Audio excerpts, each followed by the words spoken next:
오늘 말씀은 가브리엘 천사가 마리아에게 나타나 세 가지 소식을 전하는 이야기입니다. 그 세 가지 소식 중에 첫 번째 소식은 내가 잉태하여 아들을 낳을 것이라는 것이죠. 그리고 두 번째는 내 친족 엘리사벳도 늙었는데 원래 임신을 하지 못하는 여인이었는데 벌써 임신한 지 6개월이나 되었다는 것입니다. 그리고 세 번째는 하나님의 모든 말씀을 능하지 못하심이 없다라는 것입니다. 마리아는 실로 엄청난 소식을 듣게 된 것이죠. 이처럼 충격적인 엄청난 소식을 들은 마리아는 과연 어떤 생각이 들었을까요? 만일 여러분이 생각하기에 도저히 여러분 자신에게서 일어날 수가 없는 그 일이 일어날 것이라고 누군가가 말을 해준다면 여러분들은 과연 어떤 반응을 보이겠습니까? 그렇다면 오늘 가브리엘 천사의 말을 들은 마리아는 과연 어떤 마음이 들었을까요? 아마도 마리아도 굉장한 충격에 휩싸였을 것 같아요. 오늘 우리는 가브리엘 천사가 마리아에게 수태고지를 하는 장면을 살펴보면서 오늘 우리에게 주시는 하나님의 메시지가 무엇인지 살펴보겠습니다. 먼저 26절과 27절을 보면 가브리엘 천사가 하나님의 보내심을 받아서 갈릴리 나사렛에서 살고 있던 마리아에게 가서 하나님의 메시지를 전하는 장면이 나오죠. 그런데 오늘 말씀은 마리아에 대해서 어떤 정보를 주고 있죠? 오늘 말씀이 가르쳐주고 있는 마리아에 대한 정보. 마리아는 다윗의 자손 요셉이라는 사람과 약혼한 처녀였습니다. 당시 유대 사회는 결혼을 하기 전에 약혼을 하는 풍습이 있었는데요.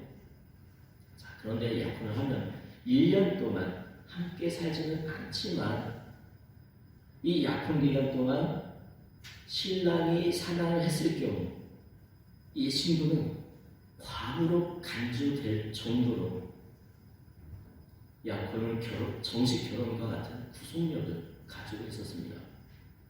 그런데 아무리 약혼을 했다 하더라도 이 마리아가 아직은 요셉과 함께 살고 있지 않다는 이 사실은 인간적인 생각으로는 도저히 마리아가 임신을 할 수 없는 상태라는 것을 우리에게 가르쳐주고 있는 것이죠. 그러므로 비록 약혼을 했지만 아직 난자를 알지 못하는 이 마리아가 임신을 하게 되었다는 사실이 사람들에게 알려진다면 그녀는 돌에 맞아 죽을 위험에 처하게 되는 것이죠. 요한복음 8장에 보면 한 여인이 음행 중에 서기관들과 바리새인들에게 붙잡혀서 예수님 앞으로 끌려온 사건이 기록이 되어 있습니다. 이때 서기관들과 바리새인들이 이 여인을 예수님 앞으로 끌고 오면서 말을 합니다. 선생이여, 이 여자가 가늠하다가 현장에서 붙잡혔습니다. 모세는 이러한 여자를 돌로 쳐주려고 했는데 선생님은 뭐라고 말하겠습니까? 그러자 예수님께서 뭐라고 말씀하시죠? 죄 없는 자가 먼저 돌로 치라. 이것이 예수님의 대답이었습니다. 이런 기록을 봤을 때에 분명 마리아가 임신한 사실이 마을 사람들에게 알려진다면 마리아도 생명을 부지할 수 없는 그러한 위기에 처하게 되는 것이죠. 이러한 이유 때문에라도 가브리엘 천사가 나타나서 마리아가 임신을 하게 될 것이라는 이야기를 들려주었을 때에 마리아는 굉장히 고민을 했을 것입니다. 물론 천사의 이야기를 들었을 때에 마리아는 단호하게 안 됩니다 라고 말을 할 수도 있었을 것입니다. 그러나 천사가 말하고 있는 마리아가 잉태하게 될 아기의 정체를 듣고 마리아는 고민을 할 수밖에 없는 거죠. 그렇다면 천사가 말하고 있는 마리아가 임신하게 될 아기의 정체는 무엇입니까?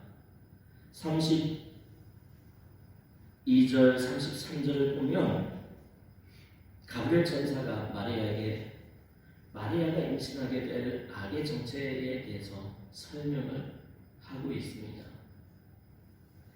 32절에 보면 큰 자가 될 것이다 라고 말씀하고 있죠. 여기서 큰 자라는 말은 여러 가지 의미가 있을 수가 있는데요. 먼저 키가 큰 것을 의미하지는 않습니다. 여기서 말하는 큰 자라는 것은 장자를 의미하는 것입니다.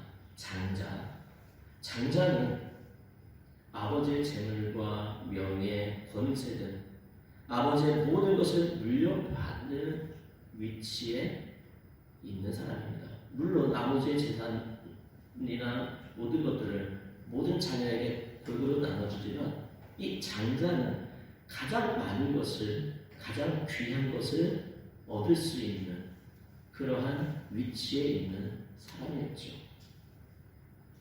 예수님은 하나님의 아들로서 하나님의 모든 권능을 다 받으신 분입니다. 그렇기 때문에 사람들 앞에서 여러 가지 기적을 행하실 수가 있었던 것이죠.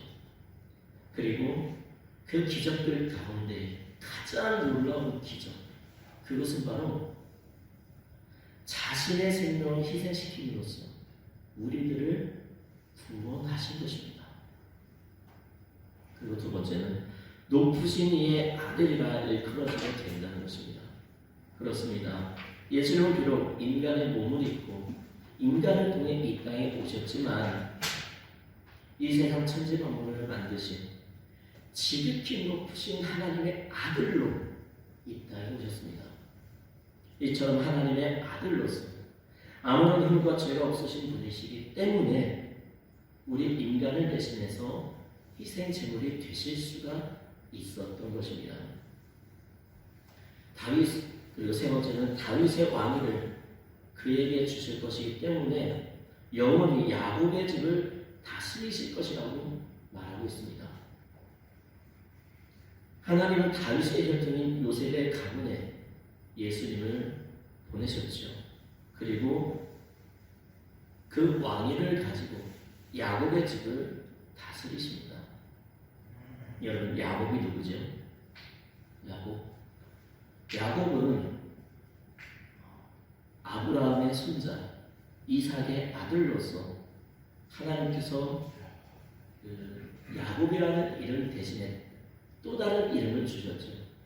야곱이라는 이름은 붙잡는 자, 넘어뜨리는 자라는 뜻인데 하나님께서 야곱을 축복하셔서 새로운 이름을 주셨는데 그 이름이 바로 이스라엘입니다. 이스라엘.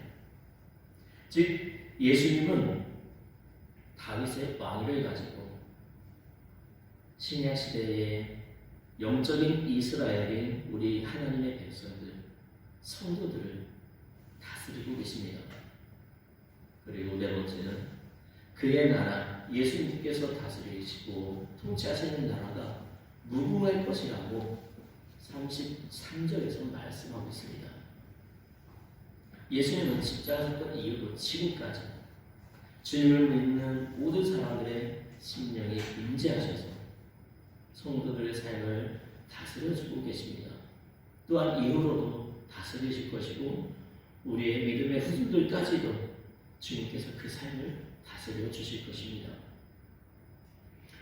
우리는 종종 독자의 입장에서 성경의 사건들을 읽어 내려가기 때문에 나에게 일어난 일이 아니라고 생각합니다.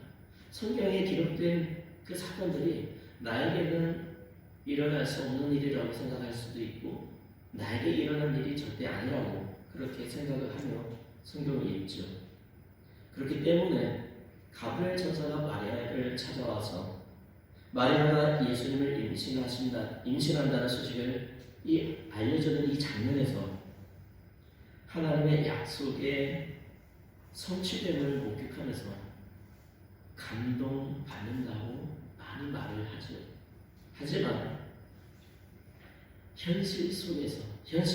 현실에서 갑작스러운 수태고지를 들었을 이 마리아의 입장에서 생각을 해보면 이 사건은 앞으로의 삶에서 맞이하게 될 어려움을 예상하게 하는 매우 두려운 일이었다는 것이죠.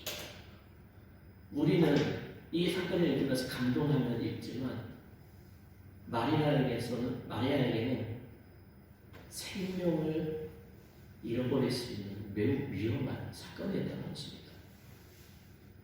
당시 이스라엘의 혼인 정년기는 여성 기준으로 13살, 14살 정도였다고 합니다. 지금 여러분들의 나이죠. 예. 그렇다면 가브리엘을 만날 당시 마리아의 나이는 겨우 10대였다는 것입니다. 고작 그야 10대에 아무것도 모르는 소녀에게 임신 소식은 충격으로 다가오지 않을 수가 없었던 거죠. 결과적으로 보면 하나님의 약속이 마리아를 인류 역사상 가장 존경받고 사랑받는 여인 중 한 사람으로 올려놓은 것이 분명하지만 당시 약혼한 남자와 혼인을 준비하던 이 소녀 마리아에게 갑작스러운 수태고지는 청천벽력과 같은 이야기였을 것입니다. 하지만 마리아는 순종으로 하나님의 약속에 응답하는 모습을 보였고 하나님께서는 이후 요셉에게도 나타나시면서 마리아와 그 가족들의 삶을 지켜주셨습니다. 그런데 마리아를 비롯해서 요셉과 두 가정에 속한 사람들을 당황시키시면서 그 가정을 위험에 빠뜨리시면서까지 하나님의 아들이신 예수님께서 이 땅에 오셔야만 했던 그 이유가 무엇일까요? 그 목적이 무엇일까요? 이미 앞에서도 말씀드렸다시피 예수님께서 이 땅에 오신 것은 특별한 목적과 사명이 있었기 때문입니다. 예수님은 죄의 가혹한 대가를 치를 수밖에 없는 무기력한 우리 인간들을 사망에서 생명으로 건져내시기 위해서 이 땅에 오신 것입니다. 그러므로 십자가 없이는 예수님의 오심을 도저히 설명을 할 수가 없는 것이죠. 예수님은 우리 사람들을 구원하시기 위해 십자가를 지셨고 다시 살아나셨습니다. 이러한 예수님의 탄생 소식이 오늘 우리에게 주는 의미는 예수 그리스도께서 이 땅에 오심으로 우리에게 구원의 길이 열렸다는 것입니다. 하나님의 약속의 말씀, 십자가의 복음을 믿음으로 고백하는 사람들은 구원을 받게 됩니다. 이제는 하나님의 은혜로 구원받은 우리들은 힘 닿는 데까지 복음을 전하는 삶을 살아야겠습니다. 이번 대행절 기간 동안 뿐만 아니라 평생의 삶 속에서 예수 그리스도의 복음을 많은 사람들에게 전하며 하나님의 사랑과 은혜를 이 세상에 선포하며 하나님의 나라를 확장해 갈 수 있는 저와 여러분의 삶이 되시기 바랍니다. 네. 기도하겠습니다.